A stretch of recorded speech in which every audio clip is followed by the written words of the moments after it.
The Absolute Batman series has been the biggest series of 2025, and it closes out the year with arguably its biggest and most anticipated issue.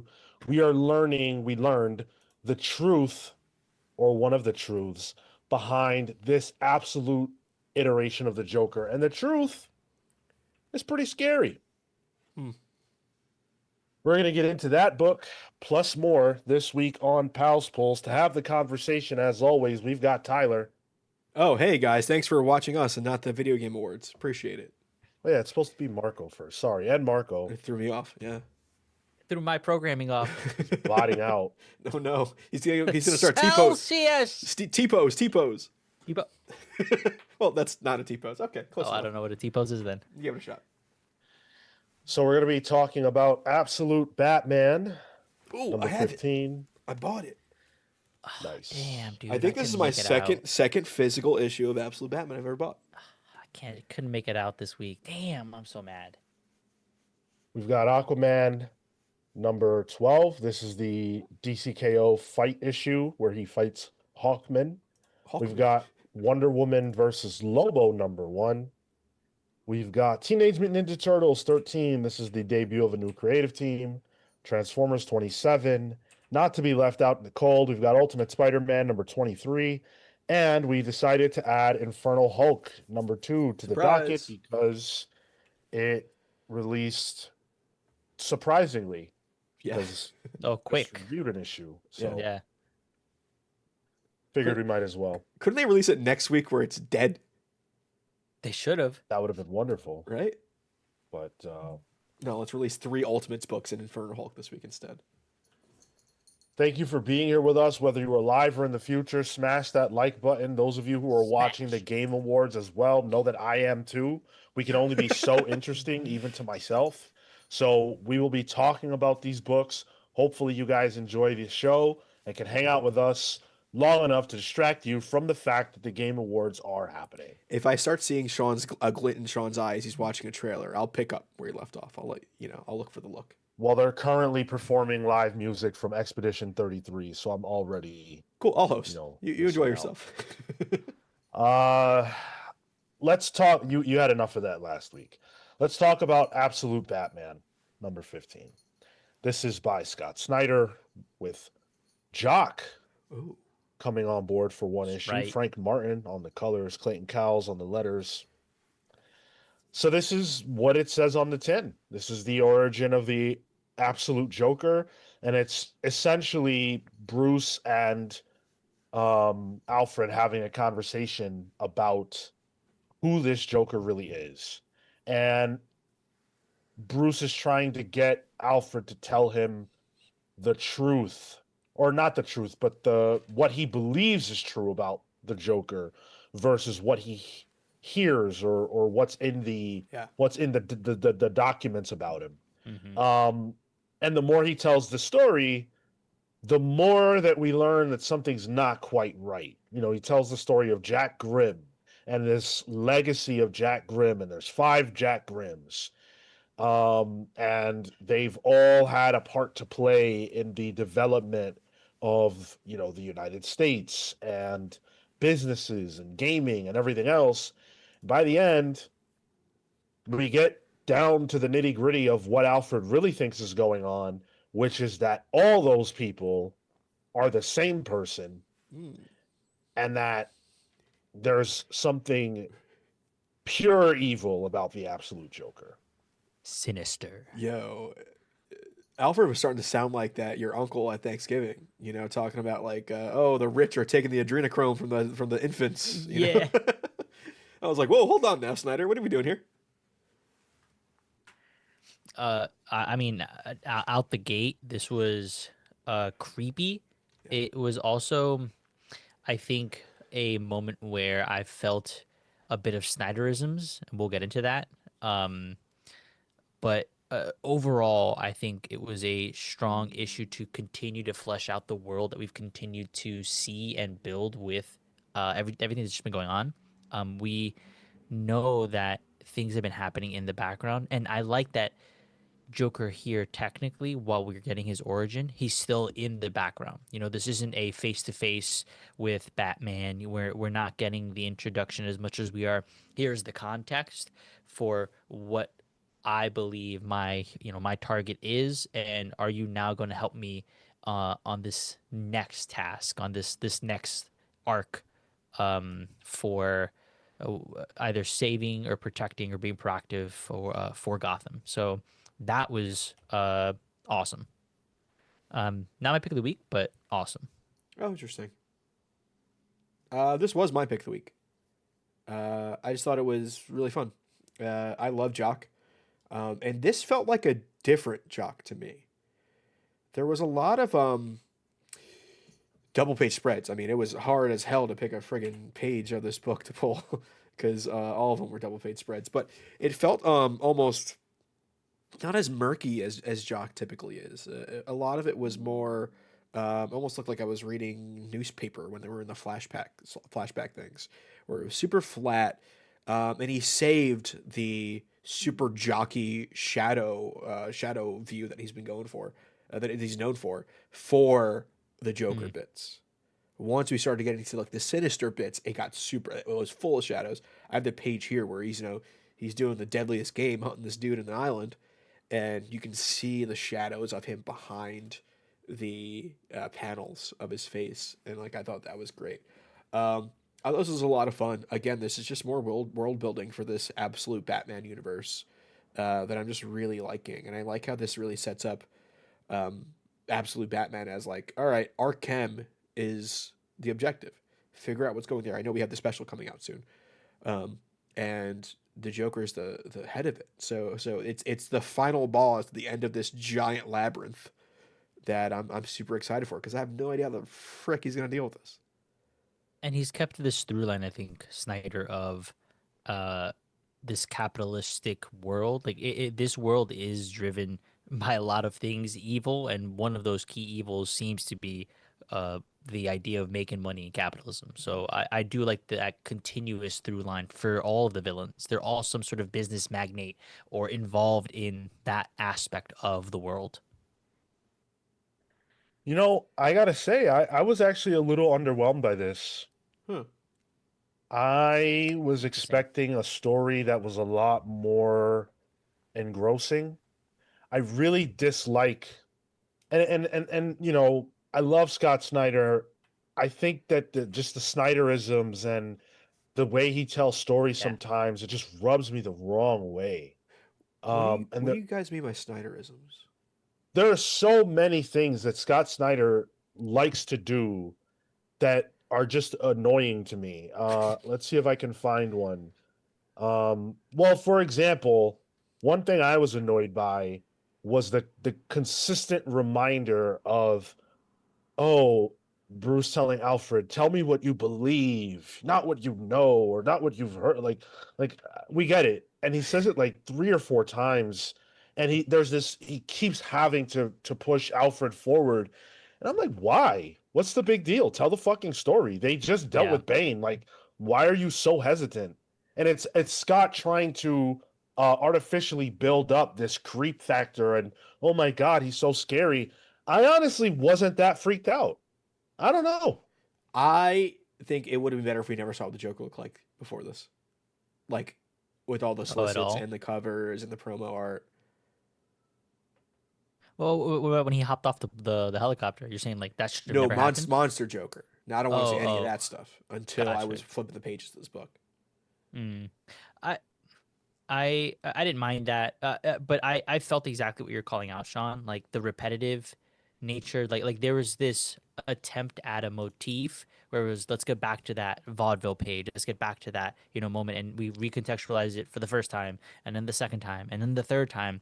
Say, okay, like I think at some point the way the story was being presented to me, uh, maybe could have was just not the flavor that I was expecting, or wanted for this. I think I would have also preferred like a straight through line because it's one of the things you called out. I didn't ask for the story Pennyworth. I asked for what you believed, Mm. and that egging on kept happening where it either pick for Snyder, either pick the type of narration you're gonna do, be it entire voiceover or be it a conversation voiceover, if that makes sense.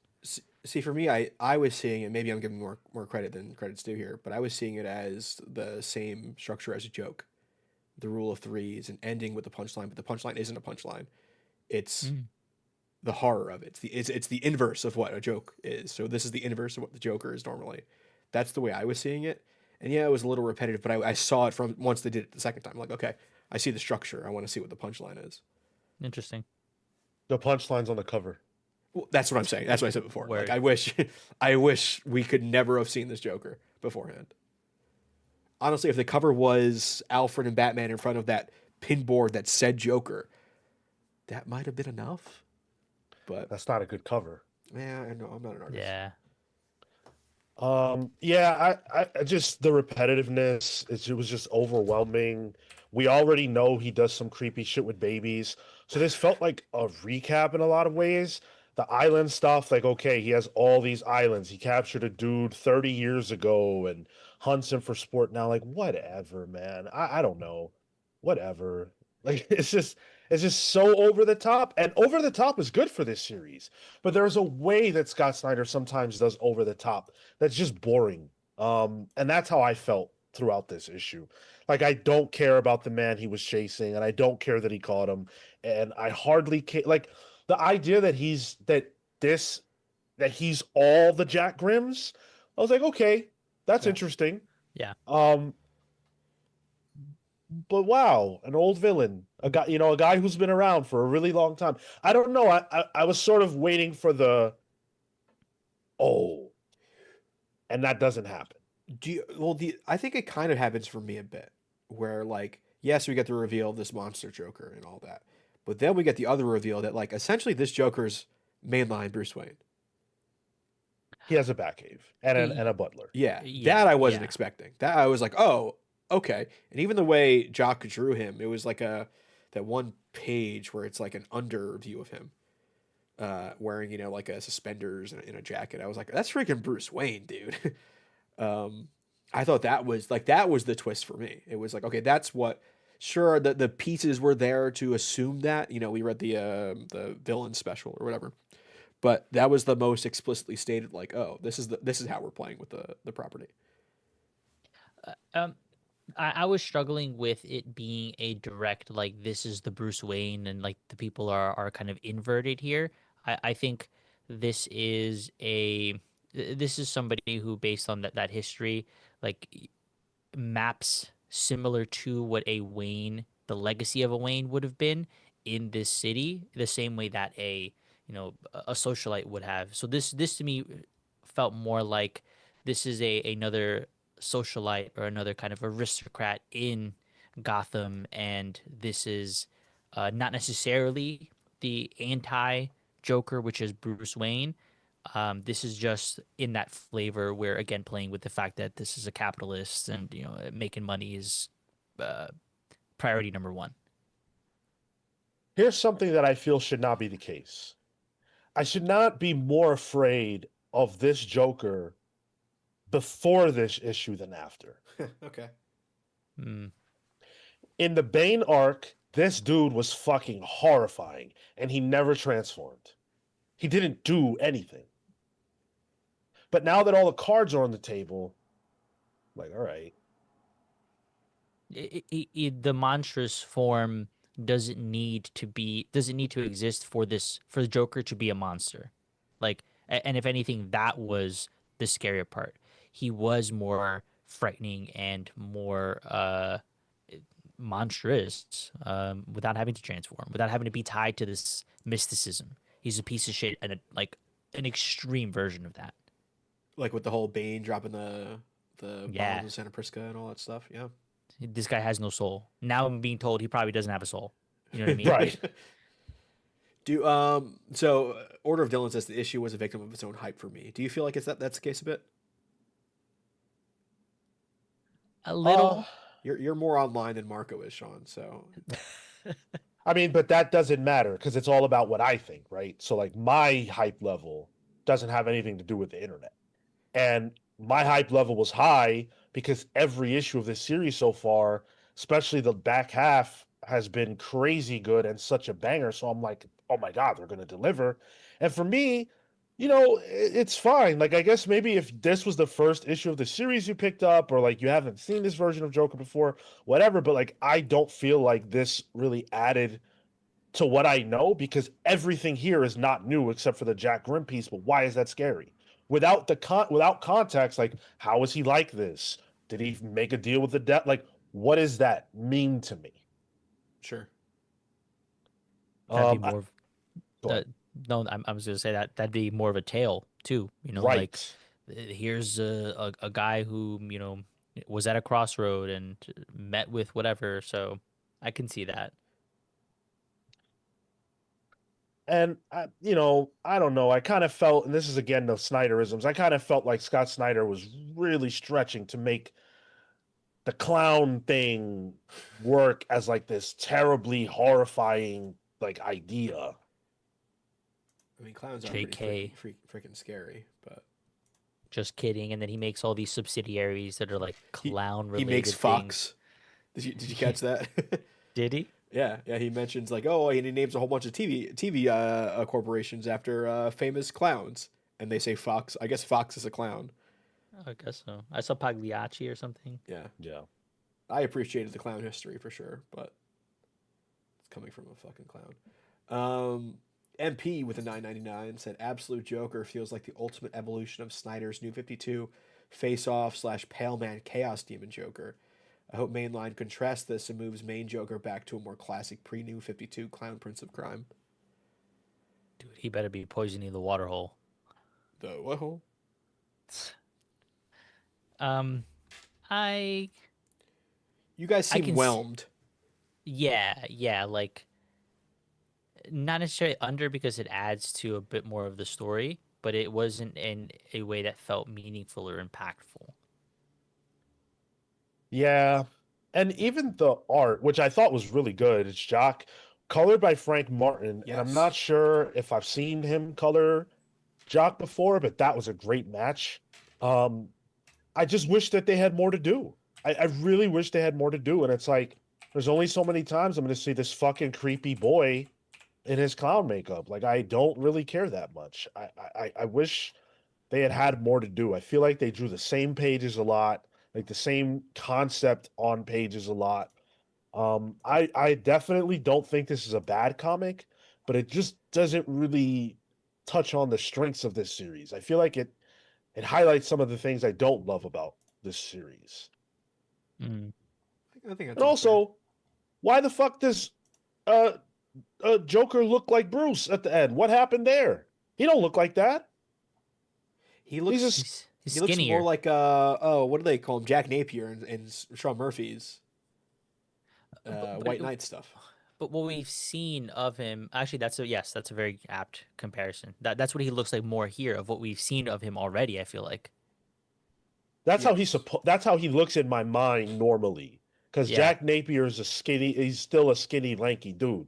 This dude is not that. He looks like Bruce. And I feel like that took away from it for me because he's supposed to look very different. and What happened? haven't we seen him be different as well? Like Yeah, we've seen seen him. glimpses. The Venom, Yeah, the villain special. that's right. Yeah, he didn't look like this. No, he No. looked like the Joker without makeup. Right. Yeah. Yeah. So like there feels to be an inconsistency in the art. On the art front, actually, to kind of double down on what you're saying, Sean, I feel like Jock typically is a bit more abstract. I envision him and Matt Hollingsworth as like his colorist. I think He did uh, have Hollingsworth on Witches, I believe. yeah. So Yeah. like that's the kind of like the style that I envision of that. So I think for this was a little more standard fare than kind of the way that I feel like this book has been so art forward. We're not getting the art forward as much. This feels a little more standard than I would expect in this environment for a absolute book. You can kind of go ham, and I can see Jock going more ham than this. There just wasn't enough to do, unfortunately. Order of Dylan, member for 3 months. I don't think we call this one out. The Comics Palace sidekick. He says, "I'm the absolute Joker, baby." No, you're Great. not. You're too good looking. Look at this fucking crazy, disgusting beast. Hey, I mean, it's each their own. Uh, I'm gonna obviously say pull. I'll probably never pass on this series, but this was not. It didn't do for me what I was hoping it would. Yeah. Pull, uh, whelmed, like Tyler said. I am whelmed. Whelmed, yeah. This was my pick of the week. I will say, not the best week for me. It was pretty much a whelming week. So this was my pick of the week out of everything I read so far. Banksy Main says, yeah, the hunting portion before he transformed looked pretty standard for Jock. I agree. Look at that. Look at the panther, whatever that animal this Joker is. It's a puma. Puma, whatever it is. The last page where it's dead, it looks like a kitten. Like the art transforms. It's a vicious animal. He gets stabbed, and suddenly he's a house cat. Maybe it was a Maine Coon. Maybe Best big of ass both man. worlds there. Marco, pull. Absolute fifth Batman 15 poll 50. Oh yeah, I said poll. Sorry, they said read the poll. We got there. Pull's 50%, 42% is pick of the week. Didn't buy or read is 5%, and pass is 3%. So that's a huge, overwhelming 92% positive Holy for this shit. series. Jesus. Whew. I think That's people great. like Absolute Batman. I think they're starting to warm up to it. Little bit. Start Yeah, it's starting. just about. Sean, which cover? I know you're interested in the cover, Sean. Which cover do you want? Getting just the A one? So no, I did get another Okay, one. I'm helping out the stack people here.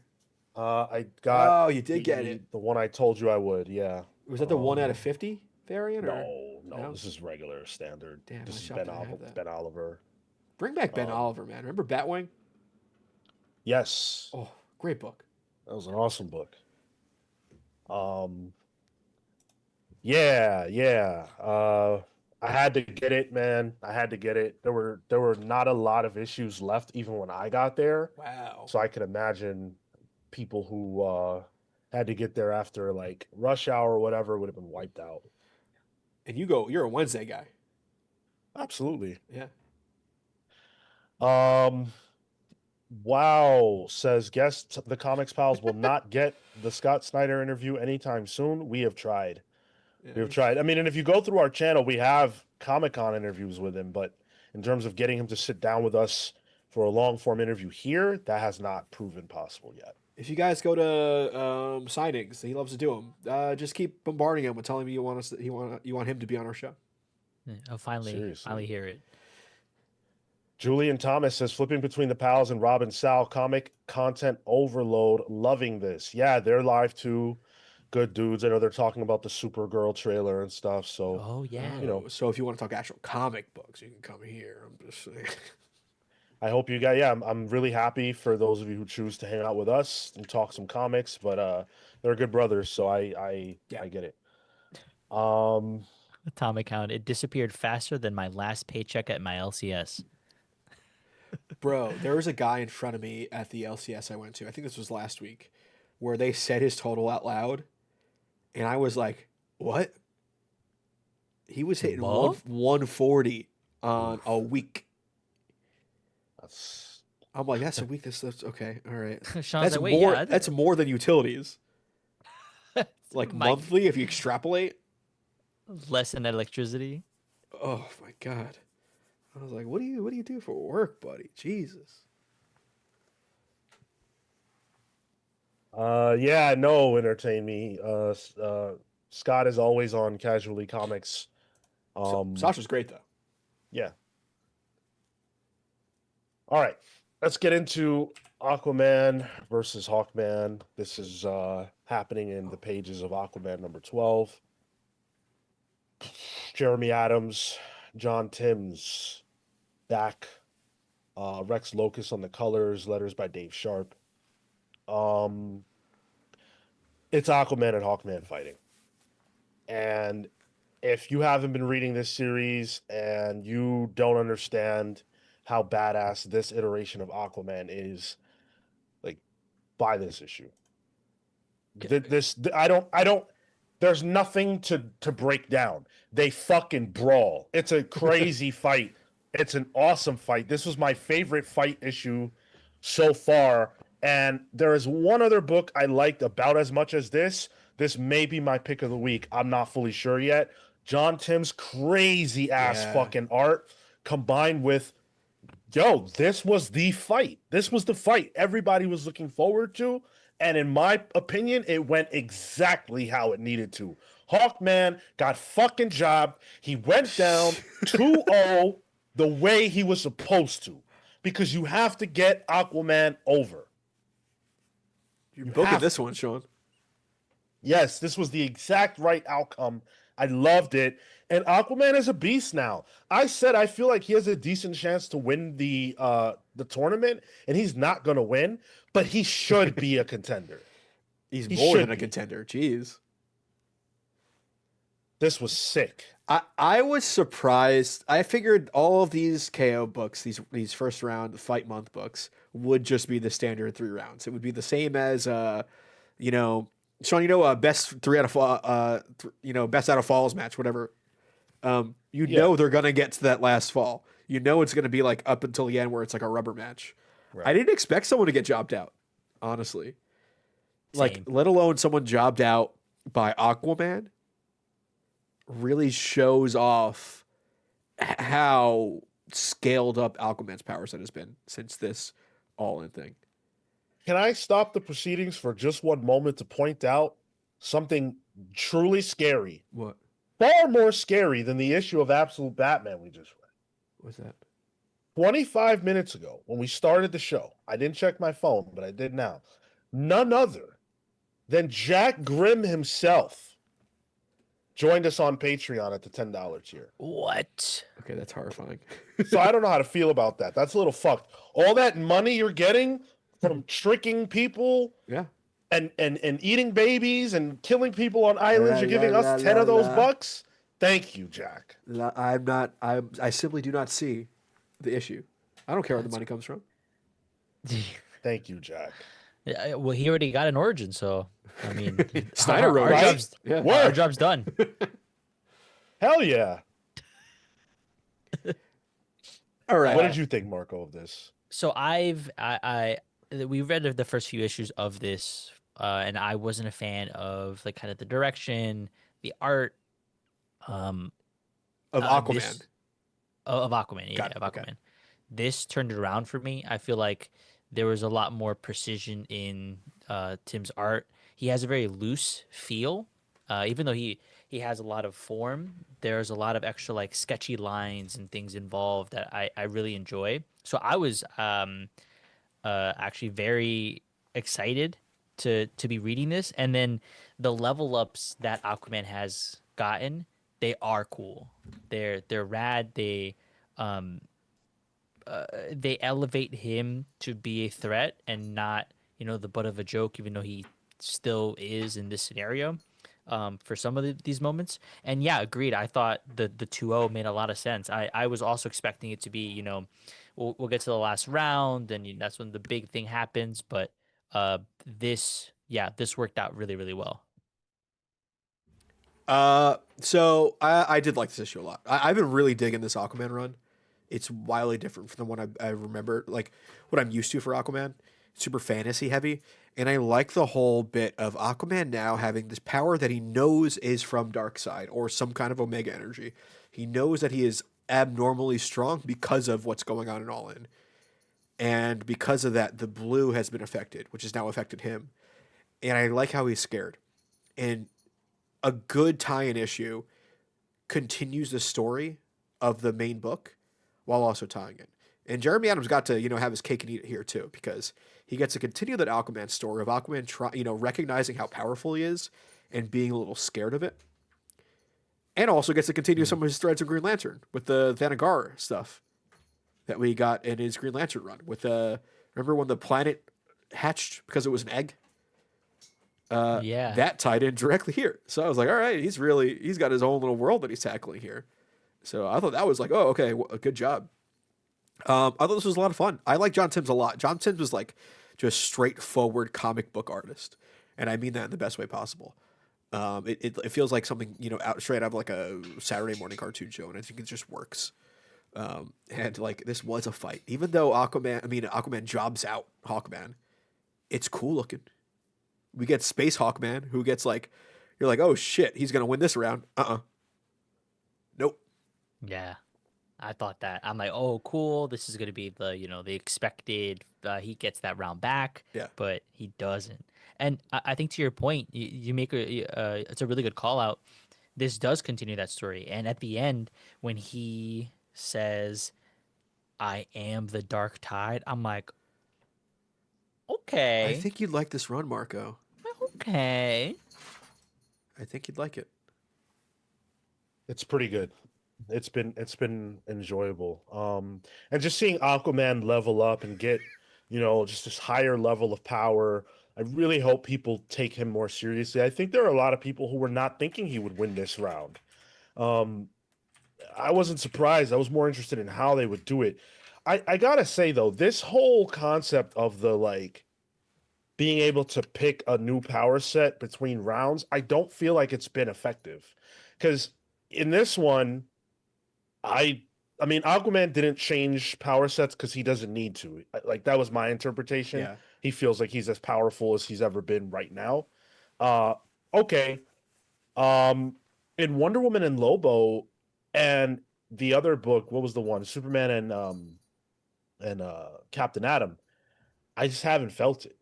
I didn't really feel it here. Like it was kind of cool what Hawkman did, but I don't know. I wish they hadn't added that because it doesn't. I don't know. It doesn't add anything to me. I mean, like, What do you guys? Yeah, go ahead. No, go ahead, John. What was your question? I was gonna say, what do you guys think about the interlude stuff with Booster? It's fine. Yeah, you got to progress the DCKO story while DCKO is off for like a month and a half, rather a month because of this whole fight month thing. So it's got to progress that story somehow, and I think that's fine. I like it. It's literally an interlude. Like it's meant to just cut in, tell the little thing that it has to, and then keep moving. And that's been consistent through the book. So I appreciate the consistency, the clarity, the order that we've been going on through this on. So it just feels like it's organized. And yeah, I really have been enjoying it. Yeah. Pull for me. Damn. Bo? I mean, you could pick Lobo as your pick of the week, Sean. So if you want to save it, I will not be. I'm not ready to call it. I'm sorry. Okay. Yeah, Sorry. This was a poll. This was Definitely a surprising poll for me. Yeah. Tyler? Yeah, easy pull. I've been reading this whole Aquaman run, so yeah, pull for me. Comically optimistic says a member for 3 months. VI Pal for reference. I am Jack P. Grimm. Old YouTube name. Thanks the guy who just posted Patreon. Changed my name recently. You don't read. It's Grimmy. Grimmy. Grimmy? We're safe. Grimmy. We're safe. Who we thought was Jack Grimm that had joined the Patreon was actually Jack Grimmy. So we're safe. We're not being hunted by Absolute Joker. Dang. We're good now. You And now that mentioned means it earlier. Yeah. I forgot that you were Jack Grimmy. What's up, Jack P. Grimmy? Good to see you, dude. Well, now he I needs see an it. origin because Snyder didn't write his. That's right. Technicality, no down boo over on that. I'm gonna message you, Jack Grimmy. 67% pull, didn't buy or read, 27%, pass 3%, pick of the week 3%. Overall, pretty positive about Aquaman. Wild sentence. I know, right? Atomic Hound says KO issues really work for me on second reads. How many times are you reading these things? Yeah, dude. What are you've read so many books. Jeez, you're reading them twice? Damn. What's your backlog look Well, like?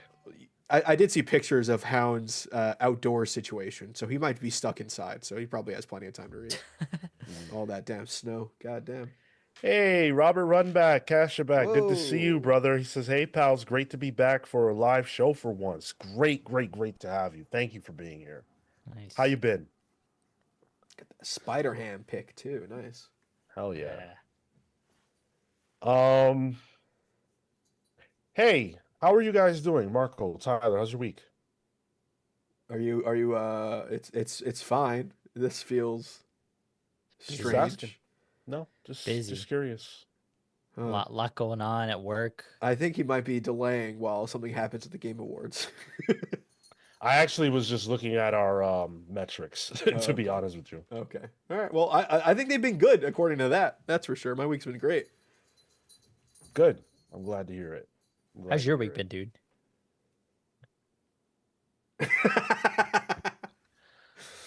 Thank you for asking. Let's talk about Wonder Woman versus Lobo. Thanks for the new emoji for Discord, John. Appreciate Yo, that. that should be someone clip that. Somebody else clipped that. Yeah. Oh my god. It's like the anti version of the other one you've done. So Right. you have your negative and your positive now. The alpha, the omega. This was written by Joelle Jones, with art by Jason Howard and Carrie Nord. Daniel Bayliss, Tamara Bonvillain on colors, letters by Clayton Cowles. So this is another fight issue, obviously. I think your enjoyment of this will probably come down to how you feel about Lobo, because he talks a lot. Joelle Jones' script to me is pretty serviceable. I think Lobo is probably DC's most annoying character. This issue was tough for me because I was enjoying it. Huh. I was enjoying it because I like Joelle Jones' script. I like the way she writes Wonder Woman. But it was hard to get past Lobo, and I thought the end of the fight was a cop out. I thought it was just bullshit. Like she just low blows him because he took the nickname of the entity in vain. Come on. Here's what I'll say. Joelle Jones writes a phenomenal Lobo. If you like Lobo, this is the most Lobo's been in a comic, I think, since pre-New 52. That being said, I don't like Lobo. This is like me getting what's a food I dislike? I don't know, mushrooms. I'm a little iffy on mushrooms. If I got like a great mushroom sandwich, I probably wouldn't like it. But I can say it's probably a great sandwich. I didn't like this, it's tough because I do think the Jason Howard art is fantastic. There's this one panel where for some reason Lobo's space dolphins are ganging up on Jumpa, Wonder Woman's kangaroo, for a panel. And it's just not explained. It's just happening in the background. I think that's stupid. There's this page here that I have on the screen where Wonder Woman is, she has her dukes up. And it's like in shadow, but you can see the blood on her fist. I think that's fucking great looking. I just don't like Lobo, so this isn't for me. Like, I'm sure if you're a Lobo guy, this is probably an awesome ass book. I'm not, and I don't think anything can make me a Lobo guy. I think this book made me a Lobo fan, dude. Oh god! Wow. This is gonna be a 2-man show going forward. This was my pick of the week. This book slapped. The talkiness of Lobo, I have very little familiarity, and so if this is who this character is, it fits this over the top, just kind of pain in the ass. Or to Dylan. I had so much fun with some of the stupid mentions. Chess boxing, I've seen that shit. Card jutsu, I've seen that card shit. jutsu is rad, dude. I was cool. I was happy with the card jutsu shout out. With all of the silliness and the goofiness, like it was over the top, and to put Wonder Woman, who is so serious, against this character, and to do so aesthetically as well, make it super cartoony and like opposite of the realism or the more super heroics we're getting with the last book with John Timms, for example, right? Like there's such a contrast in all of that this book felt like an outlier in the best way possible. I had so much fun with this. The colors are dynamic, everything's popping, the environments that we're in. I knew this book was going to be controversial. So much fun. Logistical question for DCKO. How was she able to just summon her Wonder Girls? That was Hey. terrible. What? You can't just do Terrible. that. No, you change who you are. You can't just do a summon assist. But those are her. Those are like It's her not her. weapon, right? No, no, no. That's not how that works. That's It literally says this is the Omega fucking heart or whatever talking. In her ideal form, Wonder Woman has her warrior sisters at her side. yeah. Apocalypse appreciates females with their fury. Nope. Nope. Yo, What, Apocalypse, feminist. bro? The fact that I saw Yara, I was like, oh, she popped up. Damn. All right, put it back away. Put it away. Yeah, this was like fine for me. I think the art really kind of got me forward. Besides, God clipping his toenails at the beginning, that I didn't care much for. That was Oh, weird. that was Gross. funny. Oh, And then he shows up at the end as the presence. I was like, okay, that's I guess a Lobo thing. Um, it was fine. It was fine. I mean, I think this is kind of what like as much as I was kind of just like on it. I think this is what these one shot books should be. Like Aquaman was an issue of Aquaman, so it had another agenda. This doesn't. It's got like what is it, 48 pages, something like that. It has the room to just have a brawl, and they have it. And I think it does what it's supposed to do. It just wasn't my thing. Somebody just super chatted an OnlyFans link on the fucking Game Awards. Does it, Like what? did it show up on the screen? No, Or just in the no, chat? Just in the chat. Hey. Yeah, just in the chat. who was it?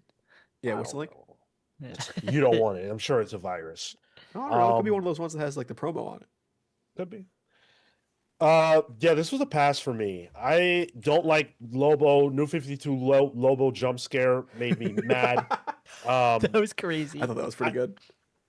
I knew what happened, but like I don't like that version. It's just dumb. The Wonder Girls coming out was dumb. The end of the fight was dumb. I liked the script and the art was cool, but it just wasn't enough to make me care. More of what I don't want out of this event. But, what are you going to do? More cons on your list than pros. Yeah, for sure. So Also, I'm a I don't pass. like how Wonder Woman, the round she loses a fist fight. There's like no world where Diana of Themyscira loses a fist fight. I'm sorry. To almost anyone. Yeah. Like Lobo should have cheated to win that. Like a kick, like he should have done a low blow or like a boob punch or something. I feel like there was a more convincing way Yeah. to get that done. Yeah. For sure.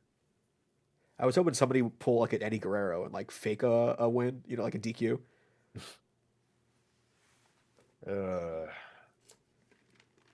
Pull, pass. Ooh, this is tough. Pass. I didn't pull it. I read it for the show, but I did not buy a physical copy, so this is a pass for me. This was pick of the week. This was rad. This was a lot of fun. Oh God, I can't believe we have a Lobo fan on the show. Hold on, this was your pick of the week? Yeah, dude. Yeah. Your wow was so loud it was silent. Yeah. Okay. That cover though, that I think, that's the cover Tyler has up right now. I Oh. wanted that so bad. Elizabeth Torque, yeah. I just wasn't willing to pay $6 for this. But that is quite a cover. Elizabeth Torque Oh. does great Fortnite loading screens too and some covers. Yeah, I love her art. Oh, this one. Screen. They're about to show the fucking Resident Evil trailer. Ooh. You're a Resident Evil fan? 44%. I fucking love Resident Evil. What's your favorite one?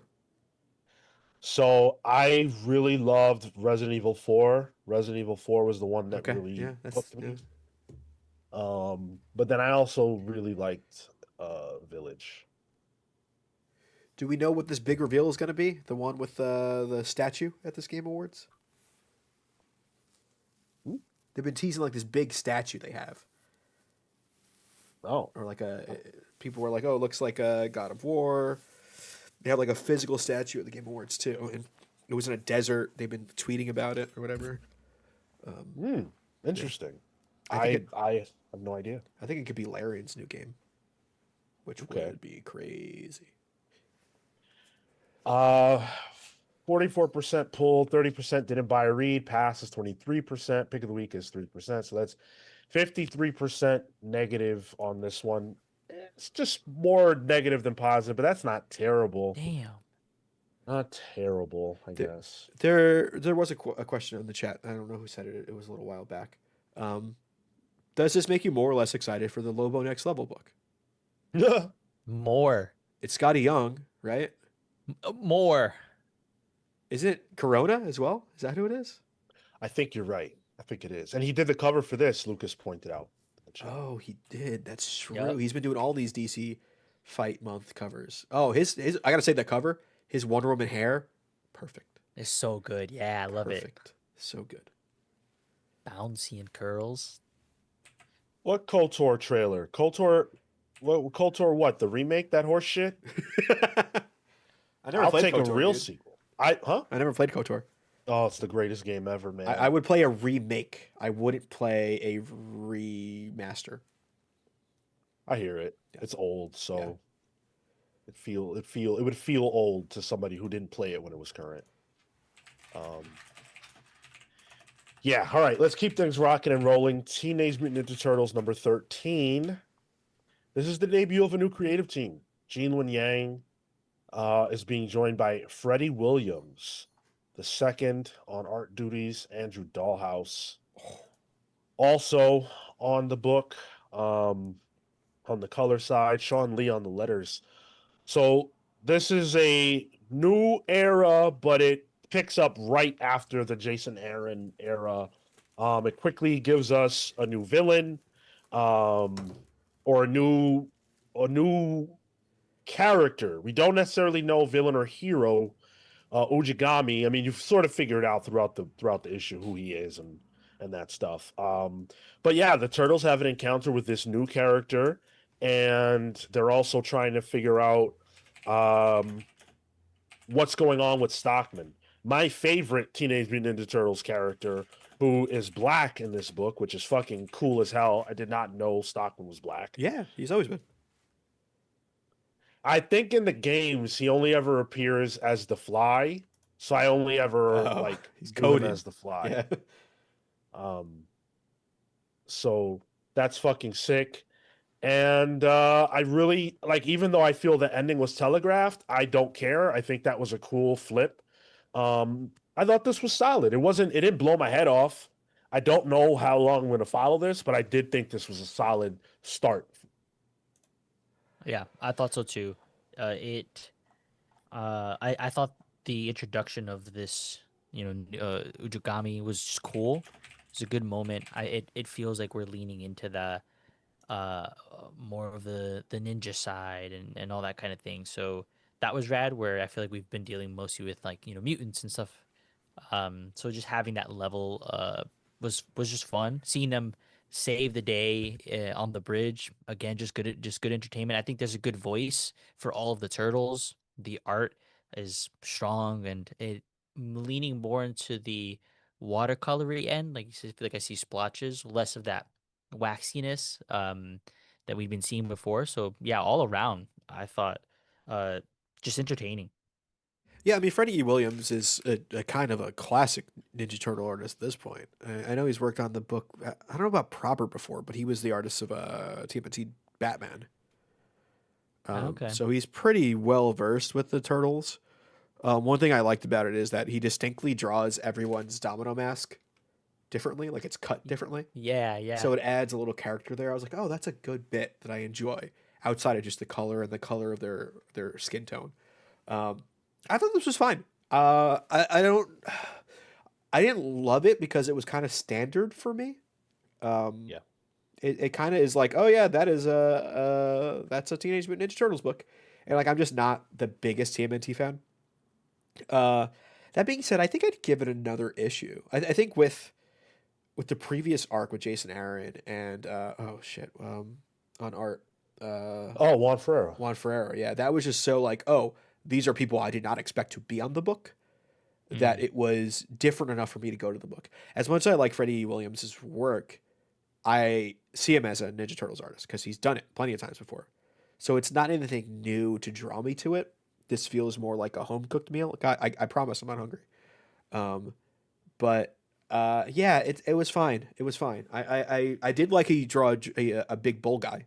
I'm a sucker for a big bull guy, similar to Shawn Minotaurs. You know, big fan of Oh them. yeah. So it was cool to see that, and I liked the little twist on how this team deals with the leftover threads from Jason Aaron's run. It didn't ignore him at all. It just goes to the next issue, which I think is almost a lost art. So that was nice to see.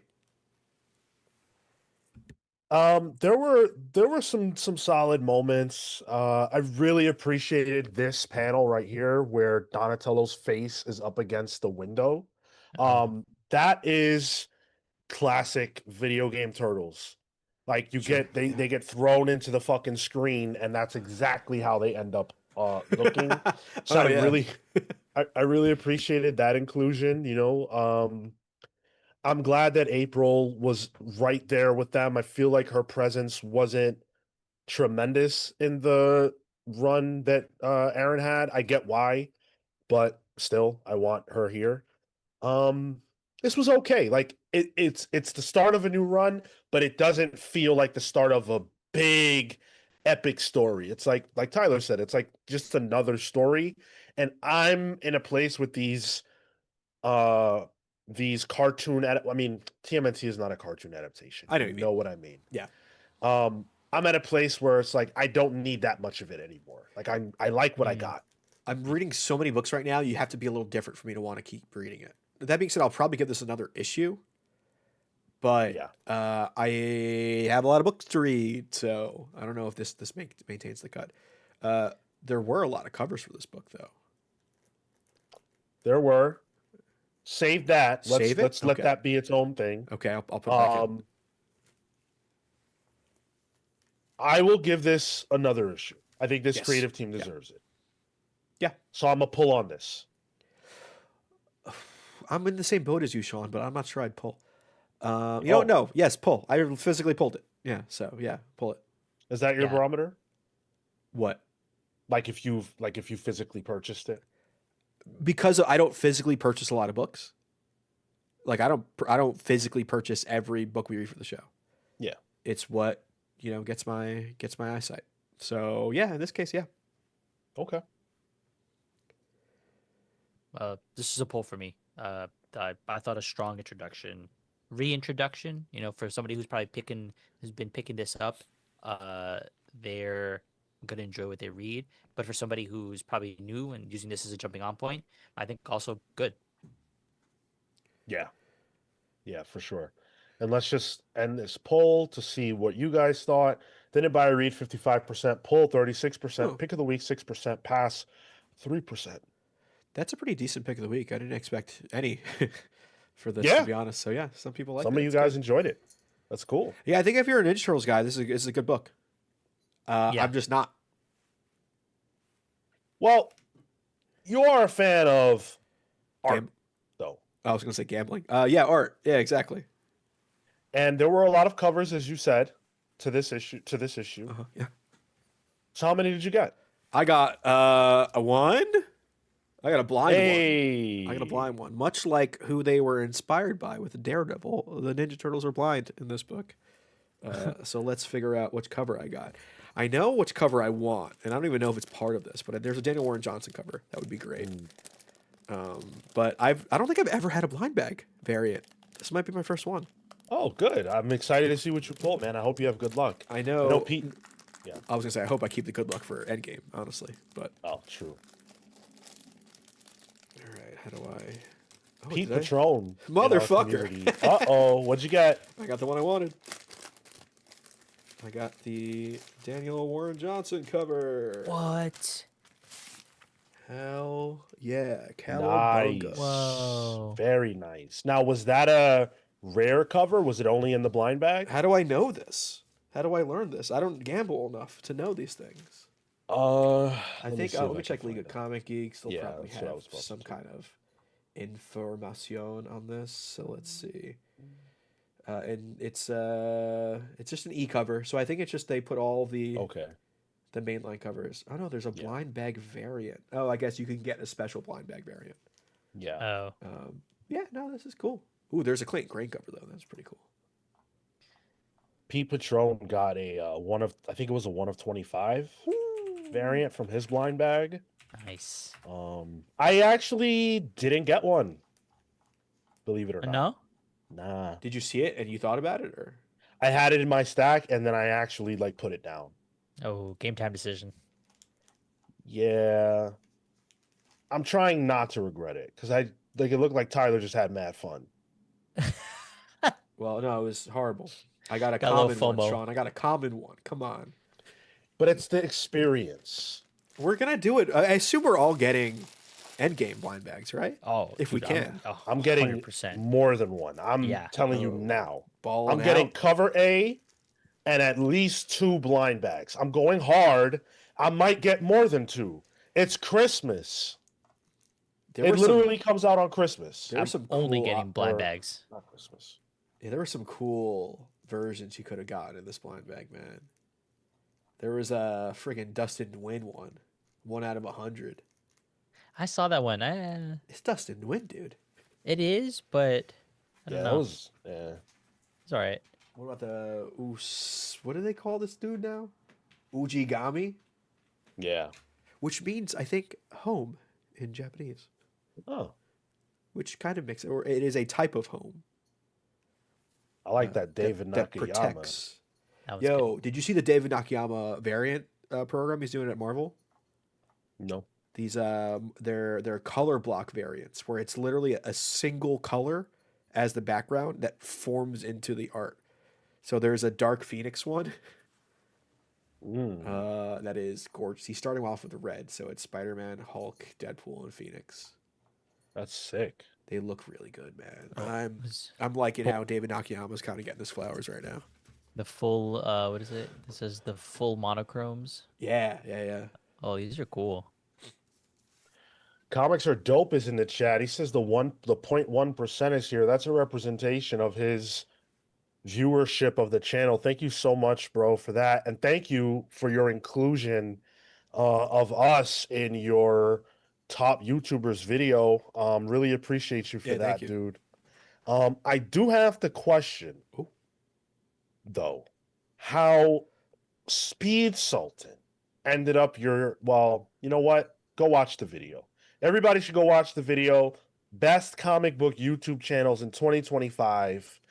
It already has 1.3K views. Go add to that number. It's a great video. Your boys are in it.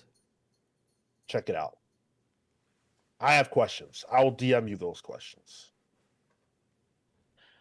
I'm just kidding. I have no questions. People like Speed Sultan. I'm unfamiliar, but he's got shooters.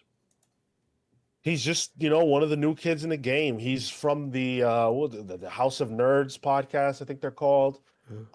And they're just a little, YouTube channel, a few of the boys talking comics, but Speed Sultan has a completely separate situation for himself and he's booming. We should hit him up. Maybe, yeah. Maybe. Tyler just made $200 and he doesn't know it. I'd keep it though. Really? No, I think the Virgin variant's the one that's expensive. Yeah. Here's the thing. It's 200 fake bucks because I'm not putting the effort into finding out for someone to buy this. Like, what am I going to make an eBay account? I have an eBay account with one sale on it, and I sold a Disney Lorcana card for $300, and then I stopped. Smart man. No, Clayton. Speed Sultan was not about to catch a live stream. I have absolutely Oh yeah. no problem with it. It was more just me and comics are dope, but nah, Speed Sultan is the real deal. And Comics is Dope is not catching strays. Those are direct hits. Yeah. That's how we do it. Yeah, those are targeted. Sean doesn't like 20-year-olds. You know what? Comics You are Hulk. absolutely right. You are absolutely right. Put that out there for everyone to know. I avoid 20-year-olds like the plague. All genders. If you're at the comic shop, Sean, are you more annoyed with the young guns or the old heads? Oh, the old heads. They're Young the ones people with their don't know grubby better. mitts all over it. Yeah. Yeah. Like, what happened at my LCS this week? Oh, we say that for Sean Stack, Sean. We need some time. I'm just trying to, yeah. Like, I don't even know. Just trying to recollect. You're Yeah. not getting the gross slushy snow puddles yet over there, so I know that's rough with the staircase there. What's rough with the staircase there is people don't know how to fucking walk up and downstairs. I'm amazed. It only fits one person. Not really. You're definitely tight in there though. Yeah. You gotta be, you gotta be. Nimble, Yeah, exactly. I'm a agile. small boy. You know? Aaron Ruiz, you don't have parent instinct, Sean? I do, but they died. Let's talk about Transformers. Yeah, okay. Transformers 27, Robert Kirkman, Dan Mora, Mike Spicer, Russ Wooten, the boys. This is so we're at the midway point of this arc. We're at the midway point of Dan Mora's time on this book. And a lot of this issue and a lot of this run so far is still set up. Robert Kirkman is moving pieces into place, and that's the Kirkman way. If this feels slow to you, welcome to Robert Kirkman. This is how it goes. I don't have a problem with that. I actually like the pace this book is going at. I like seeing the different responses to what's been going on, and I'm particularly interested in, I can never remember these fuckers' names, but I'm particularly interested in the one who switched sides. Thundercracker. Hell yeah. Yeah. That I like that. I like his relationship with Optimus. I think that's been cool. There's a sequence with our resident government guy who had to prove he's the man here by beating up another government guy. Don't care about that. And what is her name? That's the problem with these Transformers books. I don't know anybody. RC. RC. RC. She gets a new title. She is now a what is it? A Maximus? A Magnus? Magus RC. A Magnus. Magus RC. So his name was just Ultra then? Sure, maybe he gets to get a new one. I don't know. Yeah, I don't know how that works. And Optimus has a new plan that involves getting rid of all Decepticons from Earth. Sounds good. Was that a new plan? That's what he said. Hey, he got his whole squad now too, so he's ready. I really read that. I really read that moment after like thoroughly enjoying this issue. I was like, wow, this is such a heartfelt message. You know, like we're talking about the war and like, you know, the difference between the Decepticons and the Autobots. He's like, we got a new mission. We're gonna stop the Decepticons. Hold up, bro. Pause. It's issue 27. What you been doing? They've been on the back Twiddling foot. thumbs. That was crazy. That pulled me out hard. Did you like this though, Marco? I did like it. Okay. I did like it. The beginning pieces with these whatever happened with what is it?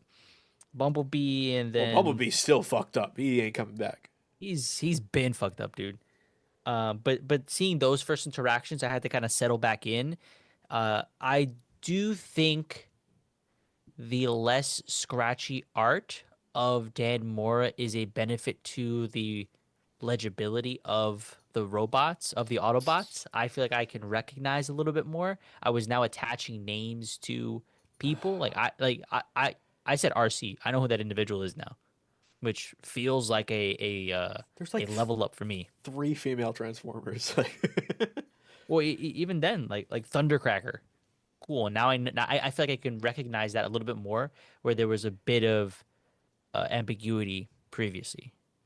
So the art was great, and the story, I like the script that we got. It was a heartfelt moment between Optimus and Thundercracker here, and I ate it up. Okay, I'll start this. I like this issue. I'll start there. I got an issue with the Dan Mora art. In so much that I'm seeing how referencey it is. Here's why. Bulkhead gets reintroduced here. He's one of the guys that comes back from the dead. He's that one that keeps making jokes. Yeah, green guy. And I think Dan Mora literally draws him the way he is in the cartoon, right? The problem is so many of these Transformers, like the other ones that come back, are all from the original animated series, the G1 stuff. Bulkhead's from the animated.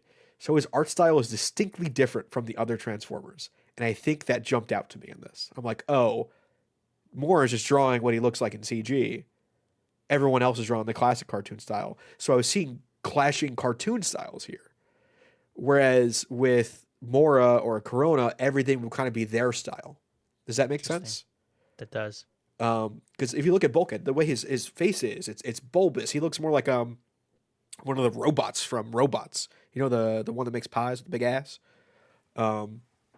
The that's jumping out to me, and I know I love Dan Mora, but I know he can tend to just be like, hey, I don't know who these guys are, so I just draw them from references. And like he does that for wrestlers. He's told us that. And I'm not sure he's that big of a Transformers guy either. I think he talked about that as well, right? So I was seeing that. That's not to say it's not good. It's just it took me out of it because it looked like almost like we're just taking renders from different TV shows and putting them next to each other. That being said, I do like the Kirkman pacing. I do like how it's slow. I like how it's a slow burn. I like how it's building to kind of bigger world things instead of like a big event. But yeah, I think this is good. I like how we finally, get a little bit more of crumbs from what's happening on Energon, with the fucking Soundwave is alive after all that somehow. And I like the bit with what was it, Jetfire, I think. Yeah. Who comes back with the other Decepticons, and Jetfire is just nuts right now. And just murks the other Decepticons just for fun. Oh, I thought he was killing humans. Oh, I couldn't tell. Were the humans Yeah. there with them? Well, they were like, I thought there were like people around them. The Decepticons would have killed them. You're talking about earlier in the book? In the middle of it, I have the page up on the screen where they're trying to like take as much energy from the dam as possible to fill these like fake Energon cubes. Yeah, he killed people. It was people? Okay, I thought he was killing Yeah. the other No, Decepticons. Okay. because you see them in the one of the pages, like the second panel with the Okay, then that makes more inside the sense. dam. That Yeah, makes more yeah. sense. But yeah, that was a pretty fun issue. I liked seeing Thundercracker get his new logo, which I wonder how that works. Is it like a tattoo system? But it was upside down. Is that meaningful? Does that matter? No, the Decepticon one was also upside down. It's just the Oh. way his wings are. So when he's in flight mode, they're right side up. Oh, okay. I thought I was like, oh shit, he's a double agent. Oh, that's gonna be a great I twist. mean, that could be an allusion to it for sure. Because there was this weird like grin that because it was upside down, I took as a smirk instead. Could be. Ooh. Could be. Oh, I like that actually. I like that idea. Pull. Yeah, Yeah, pull for pull. me. Pull. Oh, Nice. Didn't buy or read 59%. Pull 33%. Pick of the week 5%. Pass 3%. pretty good. Make sure you guys vote in the poll. The poll for the book that makes the show. Obviously, there's 5 books, 5 or 6 that we choose, but then there's one that you guys get to choose. This week it was Transformers. You guys voted over 500 of you. I feel like we can do better. So let's keep those numbers up and get them up for this week's poll, which features Alien versus Captain America #2, G.I. Joe #16, World's Finest 46, and Titans #30. Miraculously, Titans is winning the poll. Damn. Why? Don't you want to read Swamp Thing? Yeah, but Alien. Well, watch Pal's previews next week to see our opinions on Marco's alien obsession. Jeez. I read it. It's pretty good. You're Committed now. not watching it though, that's for sure. Nah. Unreal. Fake fan. All right. Let's talk about Ultimate Spider-Man #23. Do we? Jonathan Hickman, David Messina, and Marco Cicchetto on this issue. They needed both of them to get over this hump, and the next issue's delayed. So there you go. February, dude. Late February. Yep. Oh my God. Roman Reigns is at the Game Awards. Is he in a Kuma costume? No. Corey Pettit on the letters and Matt Wilson on the colors. Oh my God, Cody Rhodes. I hate that dude. So this issue is the penultimate issue of Ultimate Spider-Man. Yes, for real, really real. It is really, really ending for real. And so this issue sees Robert, is his name Robert? No, what is his name? What's the kid? Richard. His name's Kingpin. Richard. Oh. Richard. Richard and Black Cat going to try to do whatever the fuck they're going to do to Kingpin. Uh, Peter finds out, he goes to save his child, ends up fighting against the Kingpin and Mr. Negative at the same time, which is not a good thing to have to do. While Richard and Felicia run into some trouble because the technology that defends Fisk Tower is made out of the same shit that that Richard's costume is. So that's not good. And where things leave off is you think Pete's done. He's been left for dead by Harry, who isn't choosing him. Um, and he rises for one more fight. I believe this was my pick of the week. What? Yeah, insane. What? I think so. Defend that. Yeah. Okay, I will. I have the ability to end the stream, remember? And we all go home early. Yeah, that's true. And I get to watch the Game Awards. Half day. As frustrating as certain elements of this issue were, and they were, I really, really liked Peter going head to head with Kingpin and Mr. Negative the way that he did. I bought the idea that he could die in this fight because we know that things are coming to a close. And that to me means that, the writers can play for keeps. He gets his fucking ass handed to him by Kingpin and Mr. Negative. And I was glad to see it feel like he was in peril, and not because he was bad as a hero, but because Mr. Negative is very powerful. But that he was still ultimately able to resist death and resist Mr. Negative's power enough to rise up at the end. I really, really like that. And I feel like we needed a moment like this for Peter a lot sooner than we got it. I like that Harry finally made the decision to be fully, well, not a dick, but like to choose something other than Peter. And, he leaves Peter for dead. Something like that needed to happen. The only sad part is we're probably not going to get to see that like reach its apex, like those two go at it or anything. I don't know. I really enjoyed this. And then of course the Marco Cicchetto art is just insane. Yeah, for the 6 pages. Wow. I thought this was booty cheeks. There's my official review. I didn't believe the Spider-Man fight at all. The entirety of this run, Spider-Man went up against Kingpin early on in the run, gets his fucking ass handed to him, and hasn't really done much since. Yeah, there was the Craven bit, but even he doesn't finish that off. He becomes friends with Sandman, but like since then he never actually has 1-to-1 versus Mr. Negative. So I don't know how the fuck he's able to just resist that. And it's similar to like if the Ultimates suddenly just went against Hulk and just won. Like, well, okay, we're at least they had a build up in that book to them, gaining new members and all that stuff. Spider-Man hasn't had a training montage. There's nothing. He's barely been, huh? But he didn't win. I know, but he didn't lose. And it just there was no heat there in that fight for me. I think the whole idea of the Green Goblin and Mysterio was confusing because last issue we weren't even sure if Mysterio was an actual thing. Mm. And in this, the machines can see her, so she is real.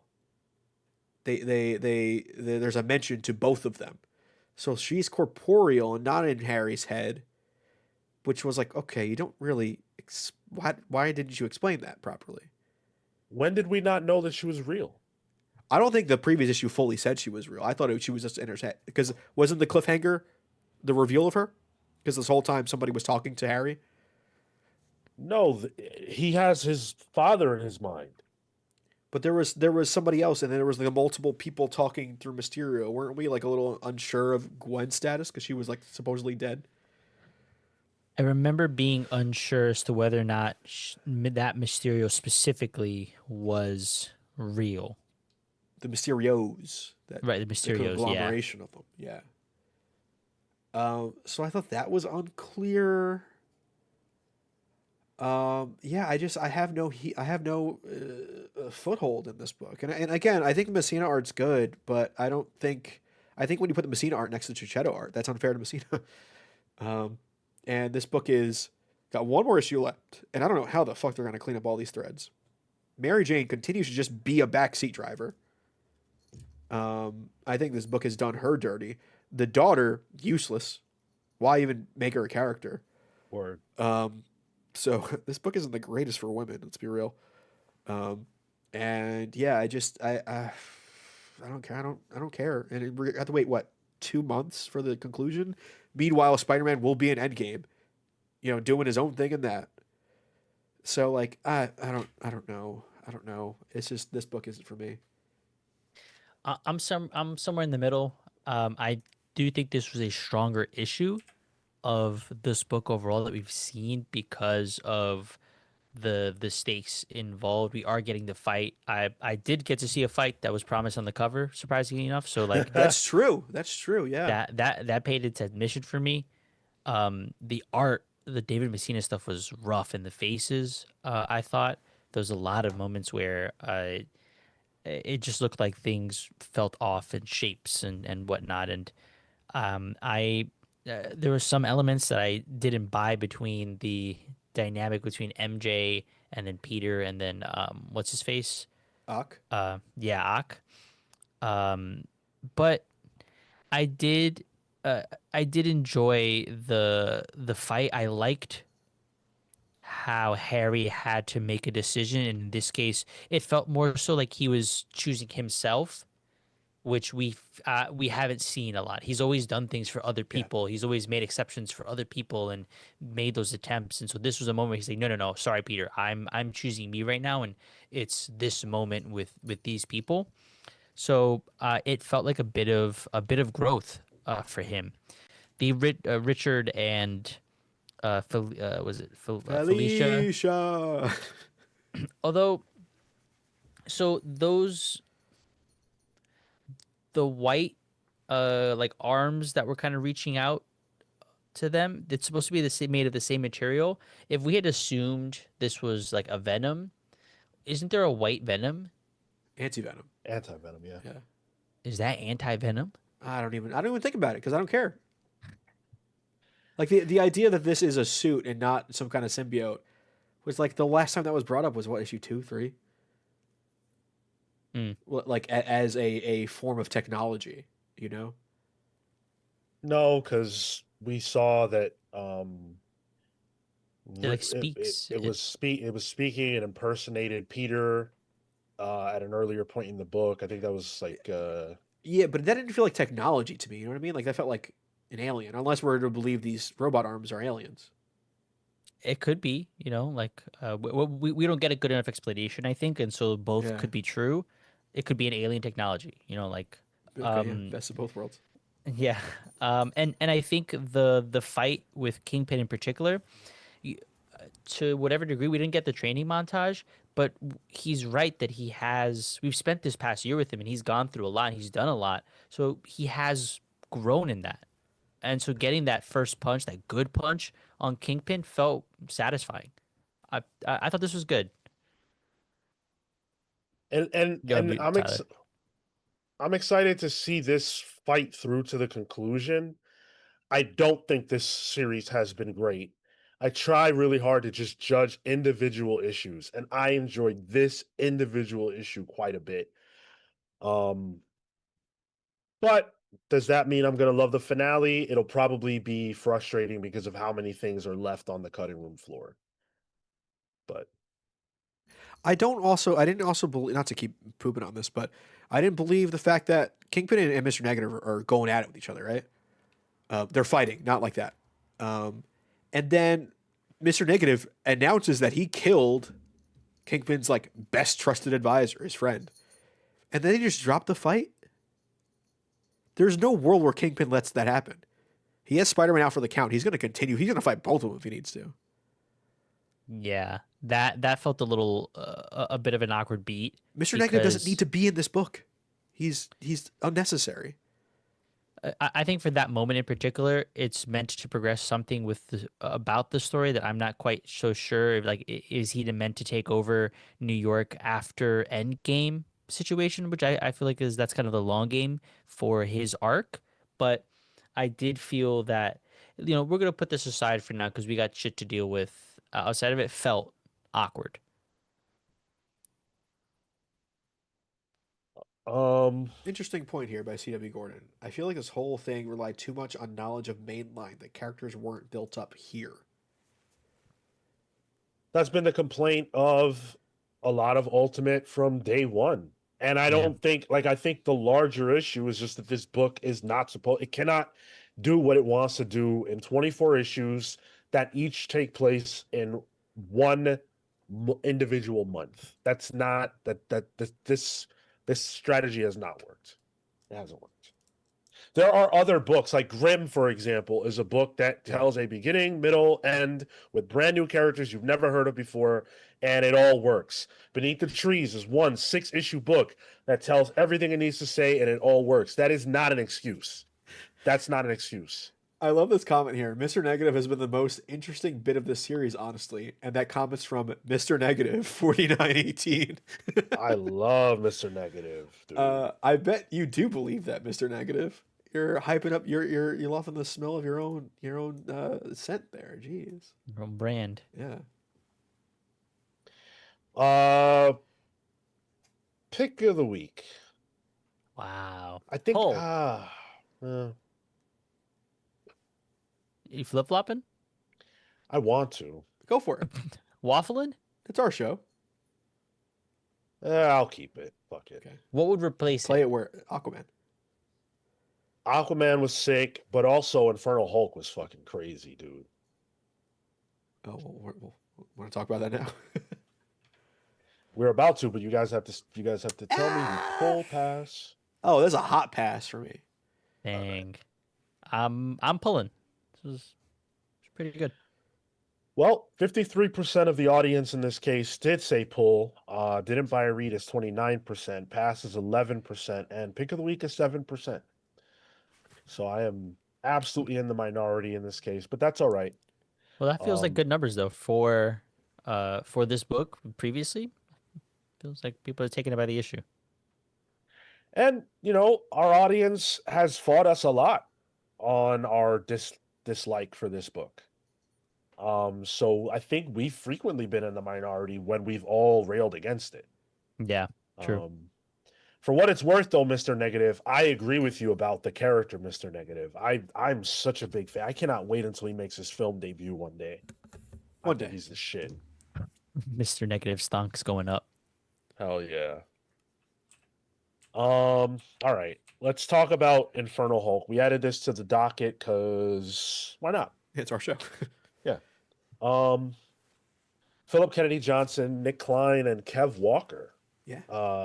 Matt Wilson on the colors, letters by Corey Pettit. So the Hulk is a legit baddie now. And I mean bad guy. Because he has been taken over. His body has been taken over. It's actually a very compelling twist on the traditional Hulk concept. Hulk inhabits the body of Bruce. Now Bruce has been booted, but something inhabits the body of the Hulk. And I don't know when we've ever seen that flip on things before. And so in this particular issue, the Infernal Hulk goes to the depths of the sea to awaken the demon inside of the Hulk's brother to raise, and I mean R-A-Z-E, raise the oceans, destroy everything. That's the goal of this Hulk, is to unleash all monsters and destroy the world. But there is a blood brother battle, and these two go head to head with Namor sort of doing a whole lot of nothing. He's pretty useless in this fight. But that's about it. Now the water world, as well as the land of sea, as well as the land world, are aware that the Hulk is arguably the greatest threat to humanity right now. Yeah, I dug this for especially how it kind of ties into New Avengers, which I'm reading right now.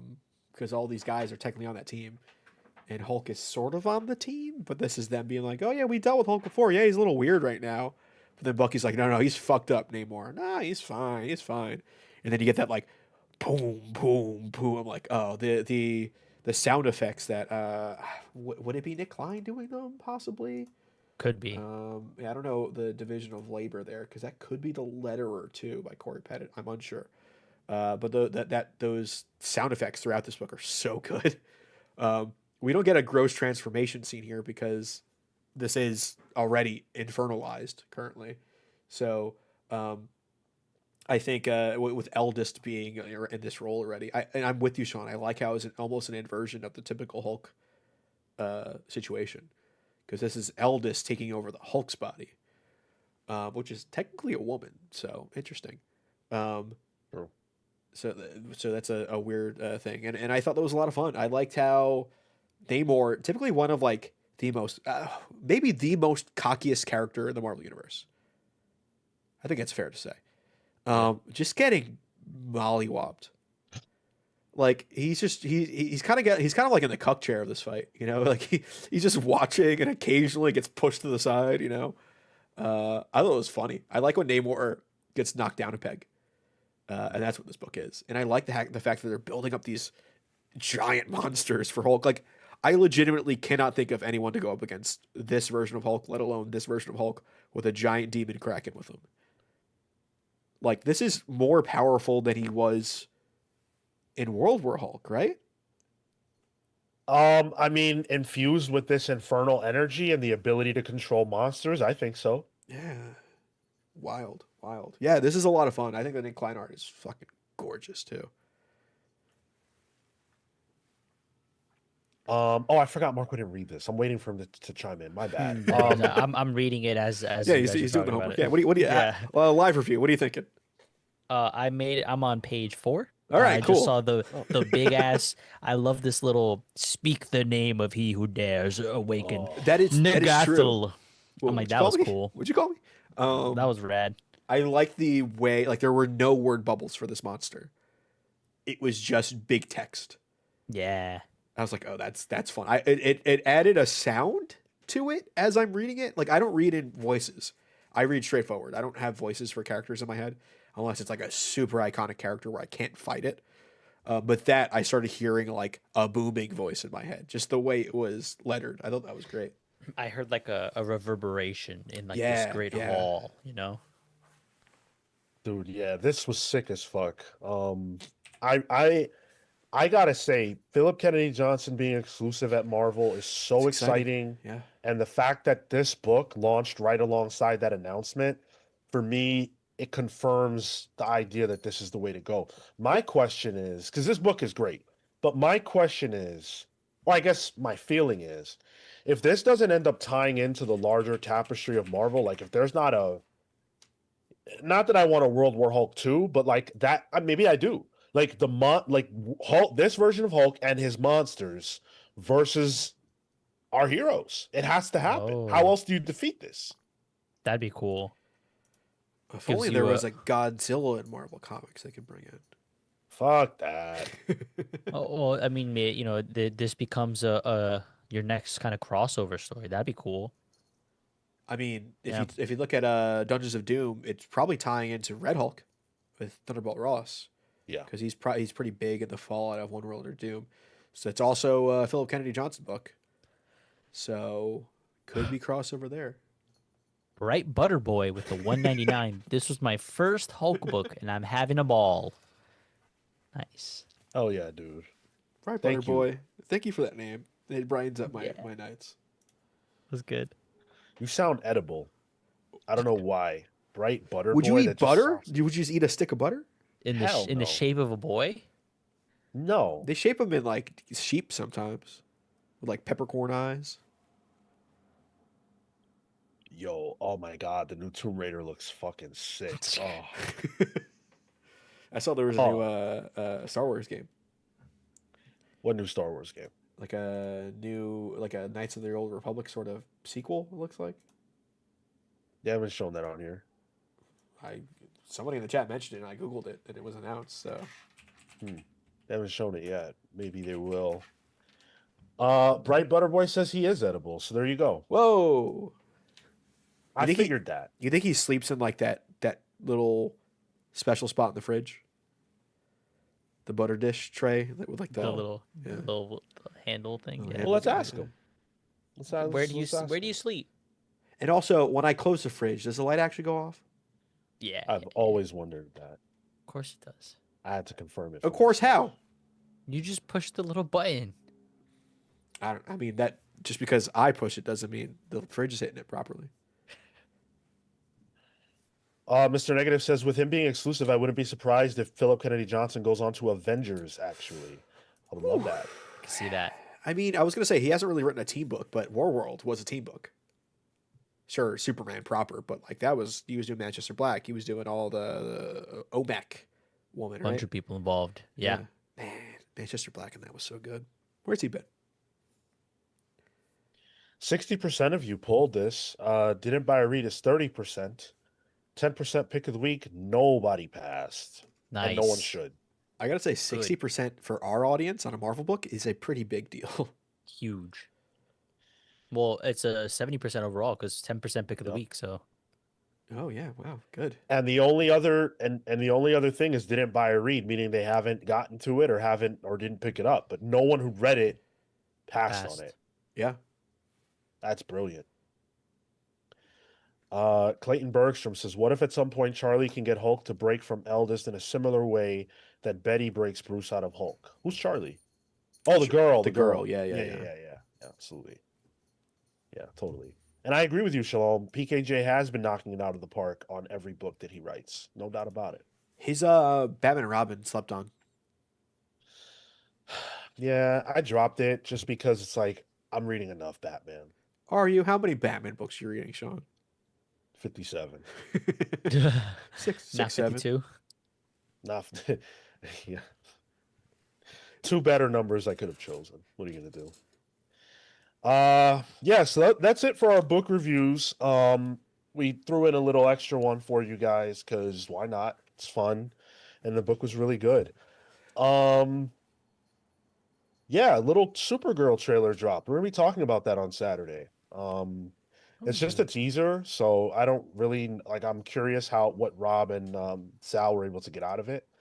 But yeah, I haven't watched it yet, so I have no idea what it is.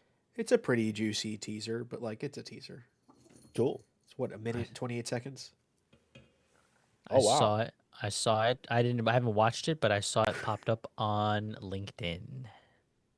Oh God, you're a LinkedIn guy. I have to be. Marco gets his comic book news from LinkedIn. LinkedIn. I see a lot you of probably Adam. follow WB on LinkedIn. I follow WB. I see a lot of posts from Adam, like all like publishers and stuff.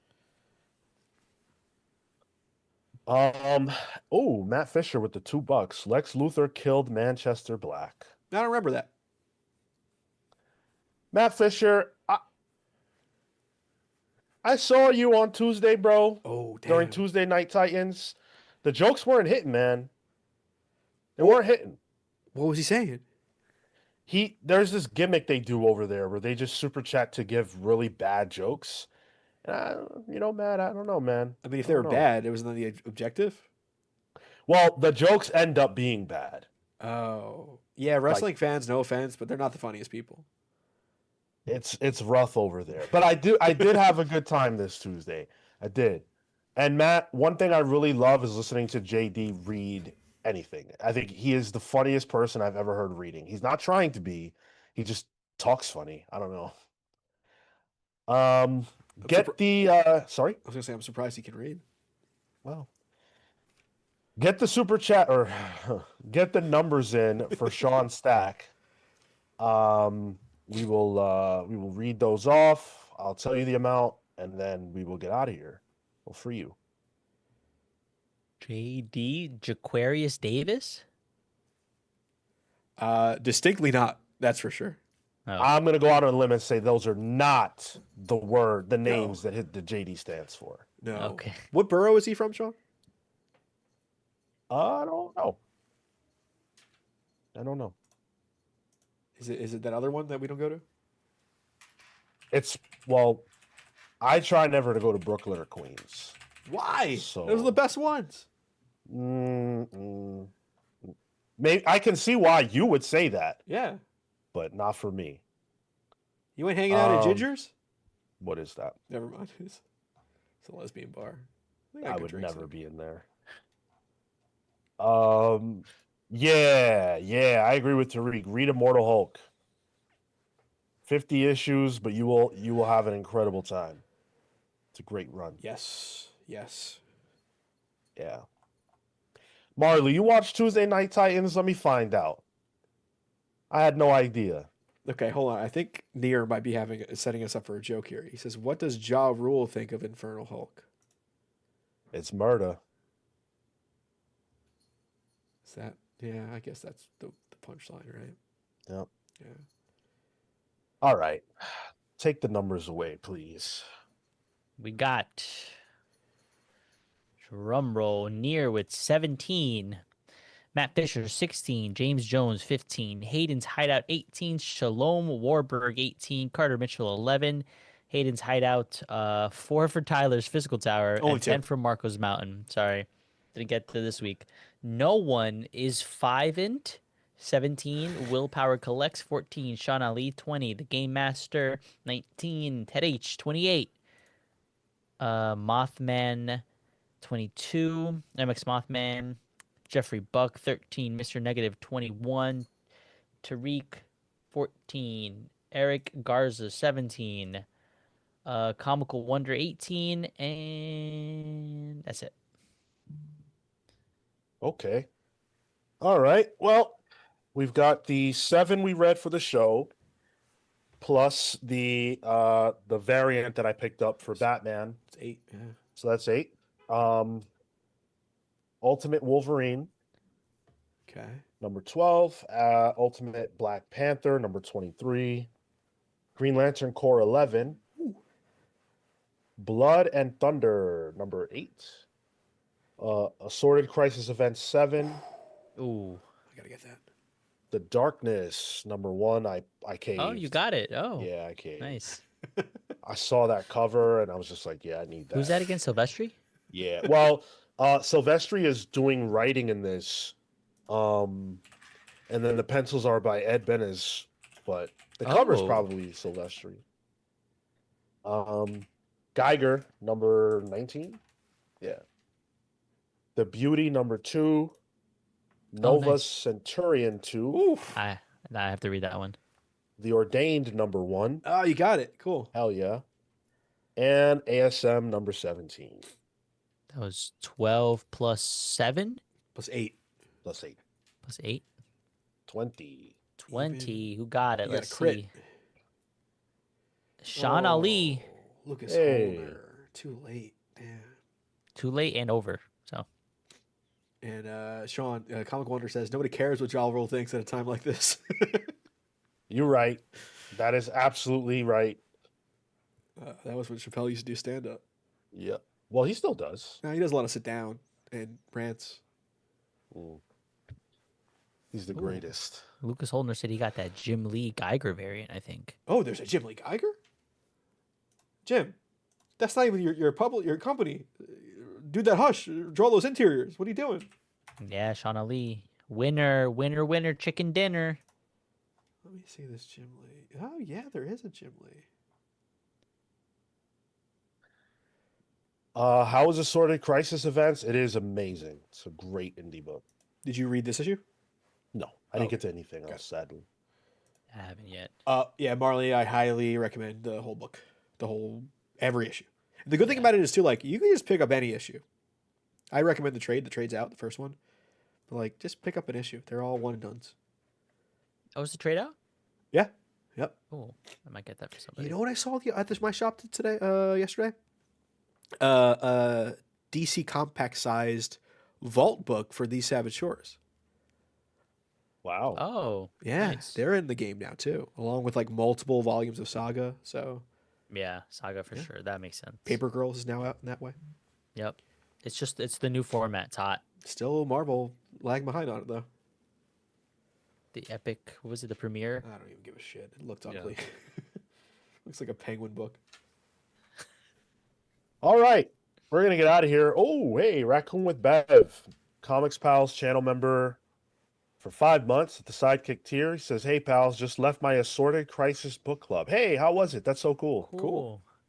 I also call that a therapy session. You will need one after reading that book. That's a forewarning. They should put that shit right on Front Street." Yeah. You get a QR code for psychologytoday.com. Tariq wants everyone to know that the new Knives Out movie is on Netflix tomorrow. I will let you know it is good. Good. Oh, because it only had like a week run, right? Yeah, I saw it. I saw it over on the weekend. That's okay. That's okay. It's coming out in a superior format, so. Fuck you, Sarandos. All right, let's get out of here. You guys are free now. Thank you for hanging out with us. Hit the like button on your way out. Join us on Saturday at 10:15 a.m. We will be back to talk about all the things Superman, Spider-Man, Supergirl trailer. Hey, Sean Ali, thank you for joining the Comics Pals channel membership. If you want to reach out to me on Discord for your code for any of the Marvel books, you can hit me up. We'll see you guys. Peace, pals.